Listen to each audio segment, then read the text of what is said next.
कोई व्यक्ति इनका हल ढूंढता है या जिस व्यक्ति के पास इनका हल ढूंढने की ताकत होती है उसे लीडर कहते हैं। मैं यहीं से बात शुरू करूंगा। लीडर कौन होता है? लीडर किसे कहते हैं? लीडर को हिंदी में कहते हैं नायक।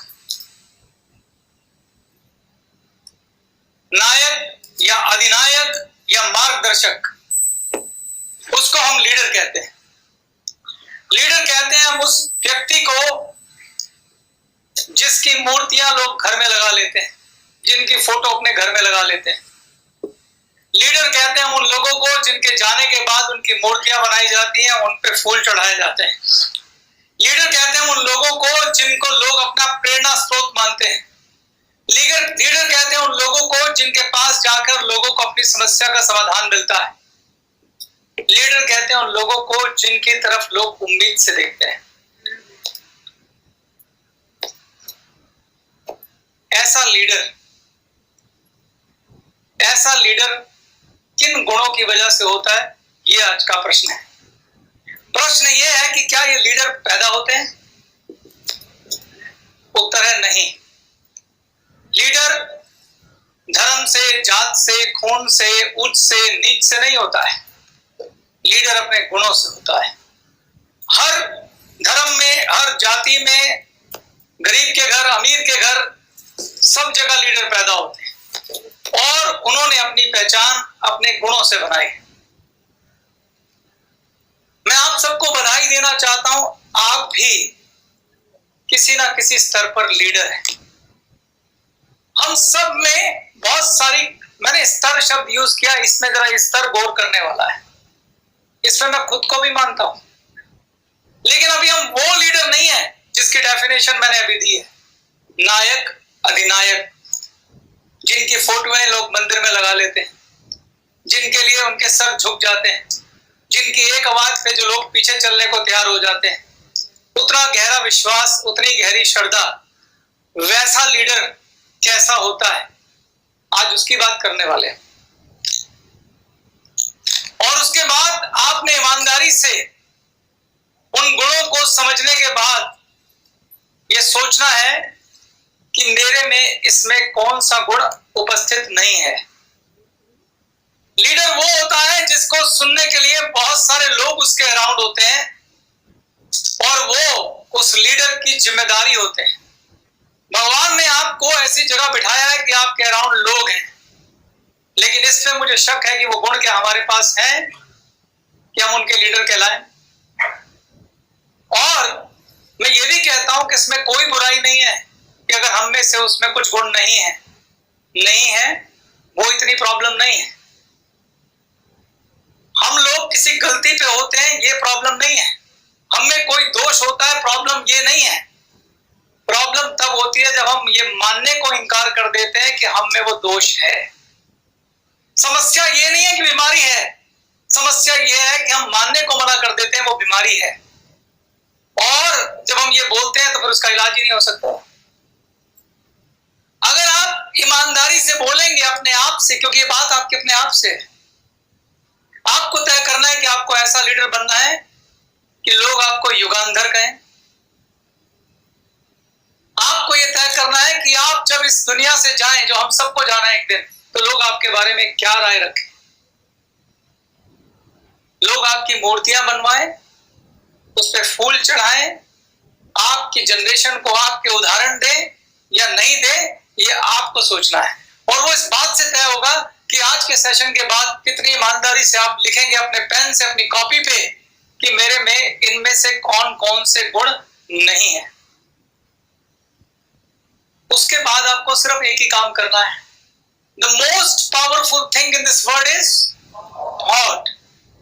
अपने सबकॉन्शियस माइंड में एक छोटा सा बीज डालना, अपने उस खुदा से, उस भगवान से, ईश्वर से, जीसस से, वाहिगुरु से प्रार्थना करना कि हे प्रभु, मुझ में ये दोष हैं, मुझे मदद करना कि मैंने दूर कर सकूं। मुझे मदद करना कि मैं इन दोषों से लड़के वो लीडर बन सकूं जिससे वाकई में लोग मुझे दीपक कहें, लैंप कहें। ऐसा दीपक जो अंधकार मिटाता है, ऐसा दीपक जिससे और दीपक जल के अंधकार मिटाए। तो ये आपकी ईमानदारी पे छोड़ता हूं, क्योंकि लीडर इच्छा शक्ति की संतान है। लीडर बनना आपकी इच्छा शक्ति पे निर्भर करता है। लोग पैदाशी लीडर नहीं होते, इच्छाओं से लीडर होते हैं। आप क्या चुनाव करते हैं उससे तय होगा कि आप कैसे लीडर हो। मुझे आप एक संदेश वाहक जानिए। मैं क्यों बोल रहा हूं कि संदेश वाहक? क्योंकि जो गुण बता रहा हूं उसमें से कुछ मेरे में भी नहीं है, मुझे भी उस पर काम करना है। पर अगर मुझ में वो गुण नहीं है, मैं आपको ना बताऊं, ये गलत होगा। क्योंकि जितना मुझे सत्य का ज्ञान है मुझे आपको देना चाहिए। मैं भी लड़ रहा हूं, आप भी लड़िए, आइए मिलके लड़ते हैं और एक अच्छा लीडर बनते हैं।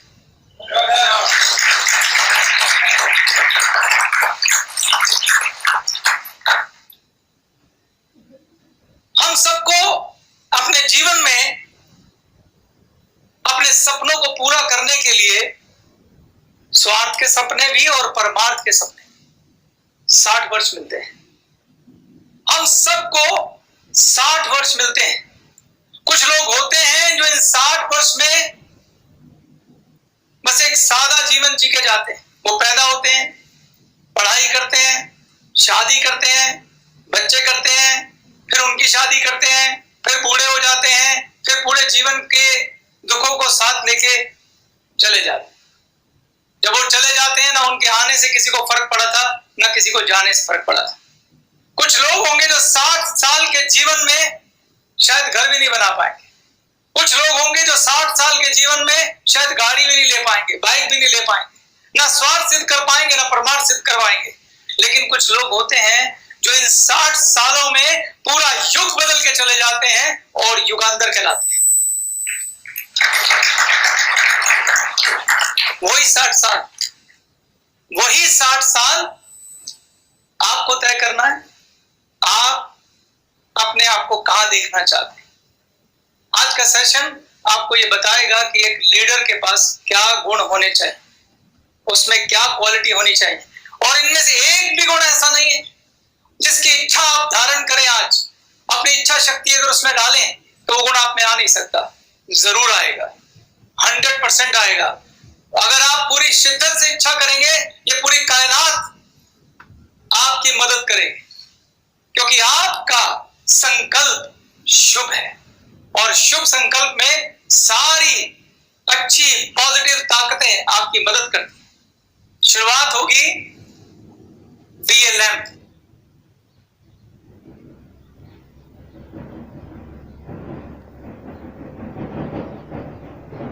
हिंदी में बोलूं तो दीपक बने। जब मैं दीपक की बात कर रहा हूं तो सिंपल मतलब है लीडर बने। जैसे दीपक लोगों का जीवन रोशन करता है, ऐसे ही लीडर होता है। और उसके बाद क्या है, ब्रजेश ने बोला था, create a chain of lamp.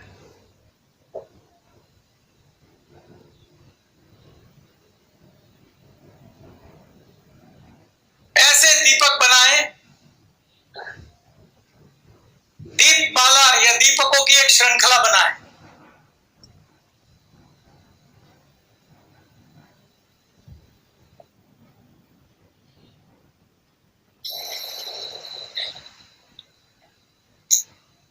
दीपकों की एक श्रृंखला बनाए। आप कैसे दीपक की श्रृंखला बनाएंगे ये निर्भर करता है कि आप खुद कैसे दीपक हैं। तो पहले आपको अपने ऊपर काम करना है। आप जितने पावरफुल दीपक बनेंगे, आगे दीपक से जब दीपक जलाकर दीपक बनाएंगे तो वो उतने अच्छे दीपक बनेंगे। इसका दूसरा नारा ये भी है, लर्न टू टीच। सिखाने के लिए सीखें, रोशन करने के लिए रोशन हो जाए। तो पार्ट 1 बी ए लैम्प। और इसके लिए पहला गुण जो चाहिए वो है, एक अच्छा लीडर वो होता है, पहला गुण रेडी टू लर्न, जो सीखने को तैयार।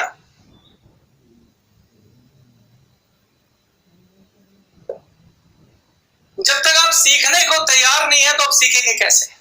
आई एम विलिंग टू चेंज, मैं बदलने के लिए तैयार, मैं अपने आप को बेहतर करने के लिए तैयार। और वो ये कह के ऐसे कहते हैं मानो वही ब्रह्म ज्ञानी, उन्हीं को सब कुछ सही और गलत का पता है। पर मैं आप उनको कहना चाहता हूं कि इवन एक मर्डर होगा ना, जो खूनी है जिसने कुछ मासूम लोगों की हत्या कर दी है, उससे पूछोगे वो भी यही बोलेगा, मैं वो करता हूं जो मेरा दिल करता है। और उसके पास पूरी कहानी होगी अपने इस जघन्य अपराध को जस्टिफाई करने के लिए। तो पहला स्टेटमेंट है रेडी टू लर्न। ऐसा क्यों बोल रहा हूं? लिखे हुए कागज पे लिखना सबसे डिफिकल्ट काम होता है। जब आप ग्लेज में आते हैं, आप डिफरेंट तरह के फील्ड से आते हैं। किसी ने बड़ी अच्छी कंपनी में काम किया हुआ है, किसी ने बहुत बड़ी पढ़ाई कर रखी है, किसी ने कुछ किया हुआ है। आपके पास जीवन के अपने अनुभव हैं और धारण किए हुए सच है, उसमें पहले से ही बहुत कुछ लिखा हुआ है। कोरे कागज पे लिखना बहुत आसान है। एक छोटा बच्चा, एक सरल आदमी को लीडर बनाना बहुत आसान काम है, लेकिन किसी पे जो लिखा हुआ उसे मिटा के दोबारा लिखना सबको सबसे डिफिकल्ट काम है। एक भरी हुई पानी की बोतल में और पानी भरना सबसे मुश्किल काम है। लोगों के ऊपर ढक्कन बंद होते हैं, उस ढक्कन को खोल के पुराना पानी थोड़ा गिरा के नया पानी बदलने की इच्छा शक्ति कम लोगों में होती है। तो सबसे पहला और सबसे इंपॉर्टेंट वो ये होता है कि आप खुले मन से सीखने के लिए तैयार, खुले मन से डिस्कशन करने के लिए तैयार, प्रश्न पूछें और उनका उत्तर इसलिए नहीं सुने कि आपने बहस करनी है अपने ज्ञान के साथ, उसको सुने और उसमें जो काम का लगे उसे रखें। कई लोग क्या करते हैं, अक्सर जब ज्ञान प्राप्त करने की बात आती है तो उनकी ईगो पे आ जाती है और उस ज्ञान चर्चा को बहस चर्चा में कन्वर्ट कर देते हैं। दो दोस्त थे, एक महफिल में बैठे थे। वहां पे एक दोस्त ने पानीपत की लड़ाई के बारे में एक बात शुरू करी। अभी बात शुरू ही की थी तो उसने बोला पानीपत की लड़ाई सन 1836 में, पानीपत की लड़ाई कितनी कब हुई थी? पानीपत की दूसरी लड़ाई 1850 में मान लो, हाँ 1776 में, 1476 में। सर 1526 ईस्वी में पहला युद्ध हुआ था पानीपत का। 1526 को पहला पानीपत का युद्ध हुआ। पानीपत की पहली लड़ाई होती 1526। आपको मालूम है ये सब मैं जानबूझ के कर रहा हूं जो हो रहा है। उस महफिल में भी यही हुआ था।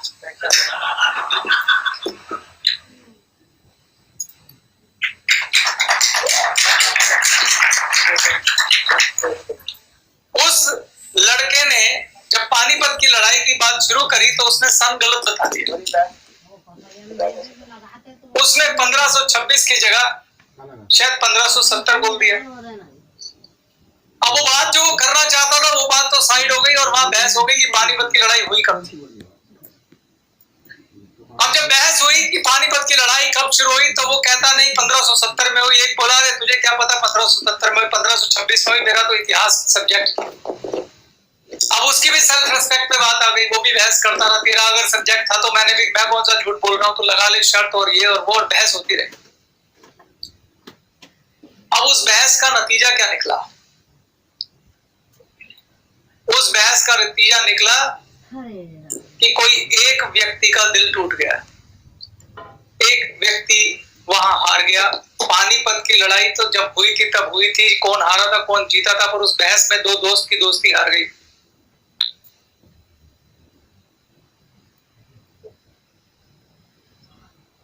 तो ओपन माइंड से सुनने का मतलब ये होता है कि आप कुछ जो पसंद आया उसे रख लीजिए, बहस में कन्वर्ट मत करिए।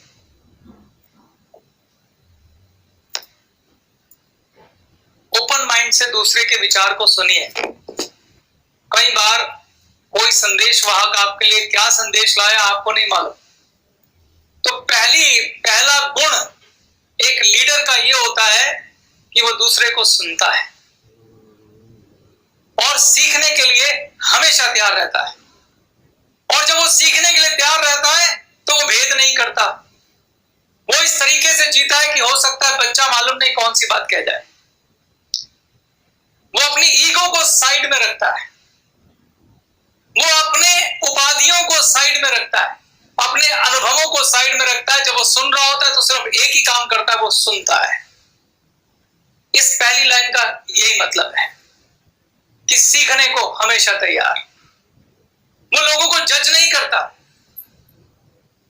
अगर एक किसान किसी गांव से आया है और आप बहुत पढ़े लिखे हैं और आप ये सोच रहे हैं कि उसको कुछ मालूम नहीं है, तो आप गलती पे हैं। हम सब लोगों ने पढ़ाई की है, फर्क इतना है आपने स्कूल की पढ़ाई की है और उसके पास जो पढ़ाई और है वो अनुभव की पढ़ाई है और आपसे ज्यादा पावरफुल है।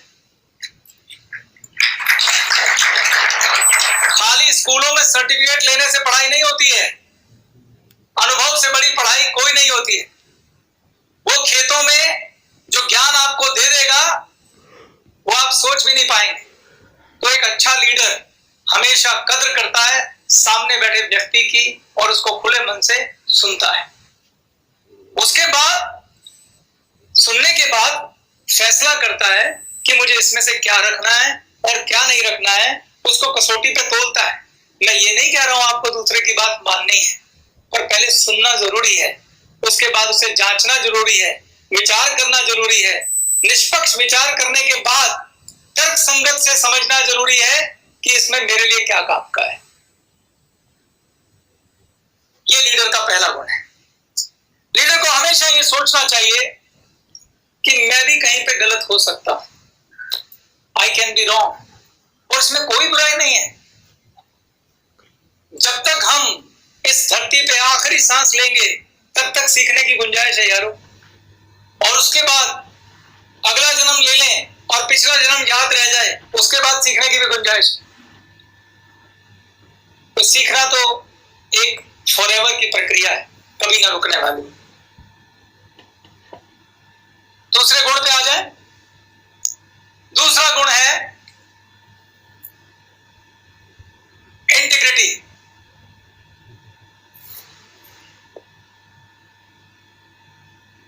इसको हिंदी में आप कह सकते हो सच्चापन या पूर्णतः सत्य, पूर्णतः ईमानदार। एक सच्चा लीडर वो होता है जिसमें इंटीग्रिटी का गुण होता है। ये इंटीग्रिटी क्या होती है?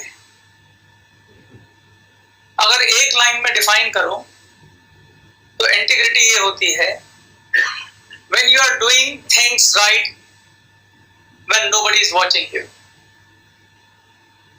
आप तब भी सही चीजें करते हैं जब आपको कोई ना देख रहा हो, उसे इंटीग्रिटी कहते हैं। यानी आप अपनी सच्चाई पे कायम हैं, आप अपनी ईमानदारी पे कायम हैं, आप कोई लालच में, ग्रीड में, डर में, धोखे में गलत काम नहीं कर रहे हैं, उसे इंटीग्रिटी कहते हैं। मैं आपको एक छोटी सी स्टोरी सुनाता हूं। एक गुरु था, उसके 4 शिष्य थे। उसने परीक्षा लेने के लिए कि मेरे बाद मेरी गद्दी का हकदार कौन है, उन 4 शिष्यों को एक कबूतर दे दिया, माया कबूतर, और उनको बोला कि तुम इन 4 जाके इस कबूतर को वहां मारो जहां तुम्हें कोई ना देख रहा हो। वो 4 शिष्य चले गए, शाम को लौट आए। 3 शिष्यों के पास मरा हुआ कबूतर था और एक के पास जीवित कबूतर था। तो तीनों शिष्य उसको बोलने लगे, तूने गुरु आज्ञा का पालन नहीं किया, तुझे पाप लगेगा। अब गुरु महाराज आए, उन्होंने पूछा कि हाँ भाई बताइए, आपने अपने अपने कबूतर कहाँ मारे? एक ने बोला कि मैं एक सुनसान जंगल में गया, वहां एक सूखा हुआ कुआं था, उसके अंदर चला गया, कोई भी नहीं था, मैंने वहां मार दिया। एक ने बोला मैं पहाड़ों की एक गुफा में गया, वहां पे मुझे कोई भी नहीं दिख रहा था और मैंने वहां कबूतर मार दिया। तीसरे ने बोला कि मैं जंगल जा रहा था, वहां एक झोपड़ी थी और झोपड़ी के अंदर कोई नहीं था, मैंने वहां कबूतर मार दिया। तो चौथे को गुरु महाराज ने कहा कि भाई तू अपना कबूतर जिंदा क्यों ले आया? तो उसने बोला, गुरुदेव मुझे पूरी धरती पे कोई ऐसा स्थान समझ नहीं आया जहां मुझे कोई ना देख रहा हो, क्योंकि जहां भी जा रहा हूं वहां ईश्वर तो देख ही रहा है।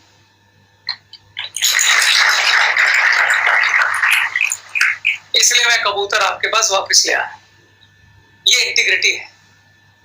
इंटीग्रिटी का मतलब होता है कि जब आप कहीं भी हो, आपको कोई देख ना रहा हो या कोई देख रहा हो या ना देख रहा हो, आपकी अंतरात्मा आपको हमेशा देख रही होती है।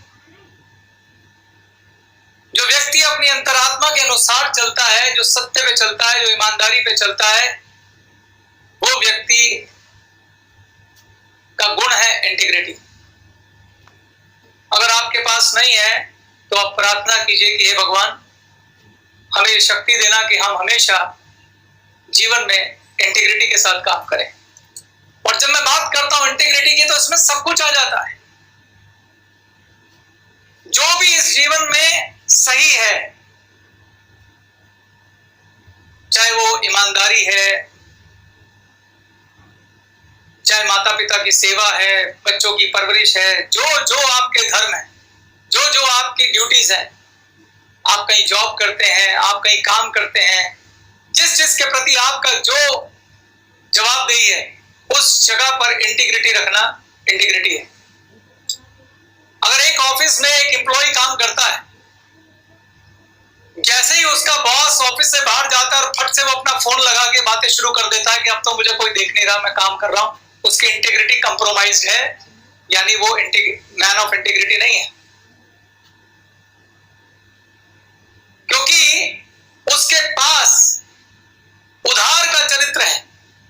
जब तक ऑफिस का बॉस होगा तभी तक मैं चरित्रवान हूं, जैसे वो गया मैं कंप्रोमाइज्ड। जो अपनी खुद की रिस्पेक्ट खुद नहीं कर रहा है, उसको कोई क्या लीडर मानेगा? सबसे पहले आपको अपनी इज्जत खुद करनी पड़ेगी। अगर आप अपनी शख्सियत की इज्जत नहीं करेंगे, अगर आप उसके ऊपर ईमानदारी का टैग नहीं लगाएंगे, अगर आप उसके ऊपर इंटीग्रिटी का टैग नहीं लगाएंगे, तो दुनिया तो बहुत बाद में आती है। तो सबसे पहले आपको अपनी रिस्पेक्ट खुद करनी पड़ेगी। तीसरा गुण आता है शिष्टाचार।